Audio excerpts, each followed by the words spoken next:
ते माझ्यासाठी आज आईस्क्रीम घेऊन आले होते, पण मला ती आईस्क्रीम फेकावी लागली. का ते पुढं सांगतेच तुम्हाला. पण मला आज लसुणी मेथी बनवायची होती, तर ती लसुणी मेथी बनवून घेतली आणि कांदा टमाट्याची चटणी पण बनवायची होती सोबत, कारण मला चपाती बनवायची आहे. तर त्यासाठी कांदे कट करून घेतले आणि मी ना Instagramमध्ये असंच बघत होते, तर मला एक कांद्याची सुपर्ब रेसिपी दिसली. मग म्हटलं चला आपण ट्राय करूत.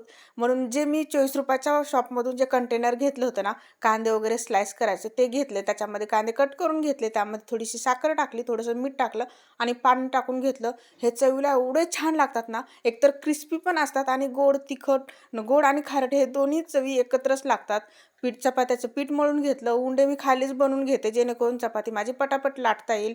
आणि पीठ संपलं होतं तर डब्बा वगैरे घासून घेतला, पीठ काढून घेतले. आता मला आईस्क्रीम का फेकावं लागलं हे सांगते. कारण मी डीप फ्रीजमध्ये न ठेवता फ्रीजमध्ये ठेवले होते आईस्क्रीम, म्हणून ते आईस्क्रीम खराब झालं होतं.